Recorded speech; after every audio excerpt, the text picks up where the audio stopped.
FFP 그 두 번째 이야기, 인테르와 AC밀란에 대한 설명을 시작해 보도록 하겠습니다. 일단은 인테르 이야기를 먼저 해보도록 하겠습니다.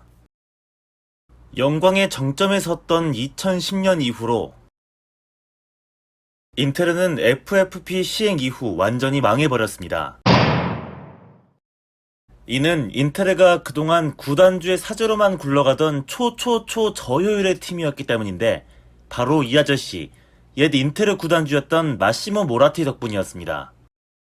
구단 자체 수익이 많지도 않은 주제에 모라티 구단주의 돈빨만 믿고 이런 기라성 같은 선수들을 다 사오면서도 우승도 많이 하지 못하는 멍청이 팀이었는데 뭐 이제 FFP로 구단주 믿고 돈 팡팡 쓸 길이 막혀버리니 어쩌겠습니까? 망할 수밖에요.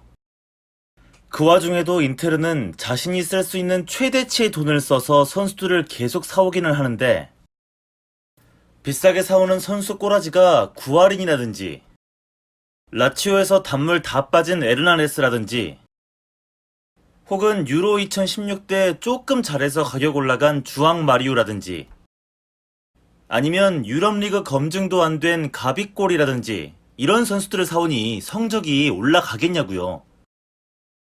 결국 돈도 없고 성적도 폭망이고 FFP에 빼박 걸리게 된 인테르는 UEFA에게 SA 제재를 받기 시작합니다. 그러면서도 이카르디나 페리시치 같은 주축들은 절대 팔지 않은 인테르. 왜 이렇게 짜증나는 아재들이 거야. 대신 인테르가 자본이득을 만들기 위해 꺼내든 것은 장롱 속에 쟁여둔 뉴스들이었습니다. 일단 인테르의 꼼수를 설명하기 전에 하나 알아두셔야 할 점. FFP 장부는 매년 7월부터 그 다음해 6월까지의 장부를 한 시즌으로 본다는 것을 명심하고 계시면 됩니다. 즉, 한 시즌 적자를 내지 않으려면 6월까지 자본이득을 만들면 된다는 겁니다. 자, 이제 인테르의 실전 응용을 살펴볼까요? 예를 들면 이런 딜이 있습니다. 6월까지 자본이득을 만들어야 했던 인테르는 산톤과 자니올로 두 선수를 로마에 1,400만 유로에 팔았습니다. 이 가격은 너무 터무니없었습니다. 산토는 패급 수비의 대명사였고 자니올로는 아직 1군 데뷔도 못한 유스 선수였기 때문입니다. 근데 어떻게 이 가격이 가능했느냐? 바로 나인골란과 연계가 되어 있는 딜이었기 때문입니다. 로마가 산톤과 자니올로를 시장가보다 훨씬 비싼 값에 사주면서 인테르 적자 탈출을 도와준 것이죠. 인테르는 7월이 되자마자 나인골란을 3,800만 유로로 사옵니다. 그러니까 6월에 로마가 세게 쳐준 값을 7월에 보태서 더 비싼 값에 나인골란을 사온 셈이 되는 겁니다. 뭐 비슷한 딜은 또 있는데 팀의 쩌리 공격수 카프라리를 6월에 1,500만 유로에 넘기고 7월에 슈크리니아르를 2,400만 유로에 사왔던 딜이나 6월에 유스 오드가르드를 넘기고 7월에 임대 후 이적 딜로 폴리타노를 데려왔던 딜 모두 이런 꼼수에 해당한다고 보시면 되겠습니다. 그뿐만이 아닙니다. 유스들도 박앤세일, 수비수 베텔라, 공격수 오드가르드, 미드필더 에메르스, 수비수 디마르코, 수비수 미앙게, 수비수 반후스텐, 골키퍼 라두까지 참 알뜰하게도 유스를 팔아먹었습니다. 그리고 더 쩌는 점은 유스들은 이적료가 없었기 때문에 잔존가액 자체가 없습니다. 파는 족족 모두 수입에 잡힌다는 것이죠. 어린애들의 힘이 대단합니다. 아저씨, 요즘 애들은 한성질 하거든요? 어찌나 절치부심을 했는지 파르마로 떠났던 수비수 디마르코는 인테르를 상대로 이런 멋진 골을 집어넣고 우통 까고 세레머니도 불사합니다. 어쨌든 유스 8기 신공으로 지긋지긋한 FFP, SA를 탈출한 인테르.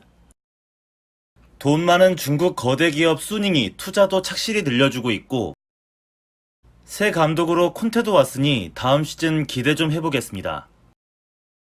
인테르 편을 요약하자면 다음과 같습니다. FFP 장부는 7월부터 다음해 6월까지를 따집니다. 즉, 적자가 있다면 6월에 선수를 팔아서 흑자로 시즌을 마칠 수 있다는 겁니다. 그래서 인테르는 꼼수를 쓰는데 6월에 선수를 다른 팀에 시장가보다 훨씬 비싼 값에 팔아서 일단 흑자를 만듭니다. 그리고 7월이 되자마자 그 팀의 선수를 더 비싼 값에 사면서 보상을 해주며 선수 보강을 흑자 맞추기와 연계해서 해왔습니다. 나인골란이나 슈크리니아르가 이런 방식으로 인테르가 데려온 선수들입니다. 그 외에 유스 선수들은 잔존가액이 없기 때문에 대규모로 유스 선수를 팔아 제끼면서 흑자를 만들어 오기도 했습니다. 다음은 AC 밀란에 대해 얘기를 좀 해보겠습니다. 밀란은 구단주였던 베를루스코니의 방만한 경영으로 인해 재정이 이미 작살나있던 상태였는데 새로 구단주로 온 홍콩의 용홍리라는 양반이 정신나간 짓을 해버립니다. 오히려 돈을 만땅으로 쓰기 시작한 겁니다. 무조건 만땅으로 하자. 밀란은 이미 FFP 압박에 시달리는 팀이었는데도 불구하고 보노치를 4천만 유로, 안드레 실바를 3,500만 유로, 콘티를 2,200만 유로, 캐시에는 2,800만 유로, 빌리아 1,800만 유로, 차라놀로 1,900만 유로, 리카르도 로드리게스 1,400만 유로 등 돈을 막 퍼붓고 오바메양까지 사오려다 돈줄이 막혀 칼레니치를 임대로 데려오면서 공격수를 보강하기도 했습니다. 미쳐도 이런 미친 짓은 진짜 상상하기도 힘들었습니다. 아, 이거 진짜 미친놈이네. 야, 내가 네 미친 건 알고 있었는데 이 정도인지는 상상도 그럼 못했다. 도대체 무슨 생각으로 이런 미친 짓을 저지른 걸까요? 용홍리라는 사람의 생각을 한번 추측해보자면 다음과 같습니다. 1. 지금 밀란의 스쿼드로 챔피언스리그 진출은 어림도 없다. 2. 그러니까 FFP 규제를 착실히 지켜나가면 개고생을 해야 한다. 3. 일단 돈을 질러서 선수를 졸라 사서 강한 팀을 만들자. 4. 어떻게든 챔피언스리그 진출을 하자. 5. 그러면 구단 수익이 증대될 테니 UEFA랑 그걸로 대충 쇼부를 보고 나는 팀 가치를 올려서 팔고 나가자. 아주 얄팍한 생각이 아닐 수 없습니다. 그래도 전력만큼은 참 좋다는 평가를 받았던 밀란. 하지만 이게 웬걸? 쉽지가 않습니다. 막 집니다. 하위권도 못 이깁니다. 계속 집니다. 난리가 납니다. 결국 용홍리의 바람과 달리 챔피언스 리그에 실패한 밀란. 이미 도박성 투자는 실패해버렸고 위기는 커졌습니다. 돈을 껐으면 제때 갚아야지. 돈 갚는 날 밀어줄 줄 알고 팡팡 쓰다가 이제 UEFA는 FFP 징계 내리려고 벼르고 있고 설상가상 밀란의 유로파리그 진출도 가로막으려 하는데 이 구단주 놈까지 사기꾼임이 밝혀졌습니다. 돈 한 푼 없는 인간이 컨소시엄이라는 이름으로 사채를 끌어와 투자한 거였고 짧은 시간에 밀란같이 부풀려서 되팔아먹으려던 속셈을 갖고 있었던 겁니다. 알고 봤더니 속은 텅 비어있는 껍데기뿐인 놈이었던 거죠. 그럼 밀란은 순순히 제재를 받았을까요? 아닙니다. 무려 스포츠 중재법원에 사건을 들고 갑니다. 용홍리가 혼자 다 한 짓이고 구단은 전혀 몰랐다, 억울하다 이거죠.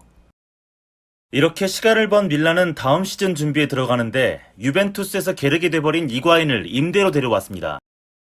왜냐하면 지난 시즌 밀란의 거의 유일한 문제점이 공격수 자리였기 때문입니다.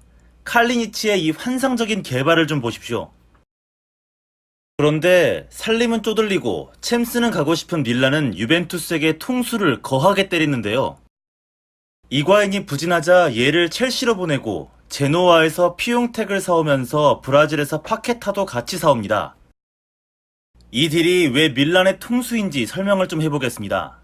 밀란은 이과인을 임대 후 이적 옵션 딜로 데려왔는데요. 일단 임대료는 1,800만 유로 그리고 완전 이적 시 3,600만 유로를 주기로 합의했습니다. 이 금액만 보고도 딱 유벤투스가 밀란에게 호의를 베풀어줬다는 해석이 가능합니다. 당장은 FFP 눈치를 봐야 하는 밀란 입장에서 당장 이과인을 이적료 다 내고 데려가기 힘드니 일단은 임대료만 내고 1년 쓴 뒤에 나중에 꼭 완전 영입하라고 구두 약속을 한 것으로 해석이 되기 때문입니다. 구두 약속으로 해석을 하는 이유는 제가 지난주에 설명했듯이 무조건 완전 영입을 해야 한다는 조항이 들어가 버리는 순간 이번 시즌에 이적료까지 죄다 FFP에서 지출로 들어가니까요. 이 해석을 부정하시는 분들도 조금씩 보이던데 단순하게 하나만 생각하시면 됩니다. 아니 그럼 돈 쪼들리는 밀란이 선수 1년 빌려 쓰는데 1,800만 유로를 준다고요? 우리나라 돈으로 약 237억 원입니다. 즉 당장 FFP 고생하는 밀란에게 편의를 봐준 유벤투스가 통수를 맞았다고 보시면 되겠습니다. 허위가 계속되면은 그게 그럼 한 가지 의문점. 돈 쪼들리는 밀란이 이과인 1명 내보내서 선수 2명을 사올 여력이 됩니까? 정답은 큰 무리는 아니답니다. 밀란이 한 시즌 이과인을 임대로 굴리는 돈을 계산해 봅시다. 임대료 1,800만 유로 플러스 950만 유로의 연봉. 하지만 이건 세후 연봉이기 때문에 세전 연봉으로 계산하기 위해 곱하기 1.8, 즉 1,710만 유로입니다. 그러니까 이과인을 1년 쓰는 돈은 총 3,510만 유로가 들어갑니다. 자, 그리고 반년 쓰고 손절했으니 밀란은 1,755만 유로를 절감했습니다. 이제 피용택을 계산해 보시죠. 피용택의 이적료는 3,150만 유로, 5년 계약의 연봉은 200만 유로, 세전 연봉 350만 유로입니다. 그럼 피용택 반년 쓰는 비용은 이적료 3,150만 유로 나누기 5해서 630만 유로에 반년치 연봉 175만 유로를 더한 금액 805만 유로가 되는 것입니다. 마지막으로 파케타를 계산해 볼까요? 파케타의 이적료 역시 3,150만 유로, 그리고 연봉은 150만 유로, 세전 연봉 270만 유로입니다. 그렇다면 파케타를 반년 쓰는 비용은 이적료 3,150만 유로 나누기 5로 630만 유로에 반년치 연봉 135만 유로를 더한 금액 765만 유로인 것입니다. 그러니까 이과인을 첼시로 넘기면서 밀란은 1,755만 유로를 아꼈는데 두 선수를 영입하면서 쓰는 비용은 1,570만 유로니 오히려 이과인 1명 내보내고 2명을 샀는데 비용이 덜 드는 기적을 보실 수 있는 겁니다. 어쨌든 이 생난리를 피우고도 또 챔스에 진출 실패한 밀란. UEFA는 진짜 FFP로 조질 준비를 하고 있는데요. 밀란은 또 스포츠 중재법정에 제소하겠다고 버팁니다. 뜬금없이 이런 기사가 떴는데요. 밀란이 유로파 진출을 박탈당했다는 내용입니다. 이 건은 간단히 텍스트로 정리하겠습니다. 1. 밀란은 그전부터 심각하게 재정이 엉망이었고 FFP 걸려도 한참 전에 걸릴 상황이었습니다. 2. 하지만 UEFA가 징계를 준비할 때마다 스포츠 중재법정에 제소하며 시간을 끌었습니다. 3. 밀란이 또 그런 움직임을 보이자 UEFA가 이번엔 제대로 빡쳤습니다. 가장 강력한 처벌을 내려서 완전 조져버릴 생각을 합니다. 4. 결국 밀란이 이 기세에 굴복했고 UEFA와 딜을 합니다. 제소를 하지 않고 유로파리그 참가를 포기하는 대신에 지금까지 여러 번 미뤄왔던 FFP 징계를 한꺼번에 몰아서 받기로 한 것입니다. 5. 그러므로 징계를 몰아서 받는 것일 뿐 이는 전혀 밀란에게 혜택이 아닙니다. 오히려 단시간 내에 징계를 몰아서 받아야 하기 때문에 앞으로 참 힘든 시간이 기다리고 있을 겁니다. 6. 옆동네 팬으로서 한마디 남기겠습니다. 밀란 파이팅!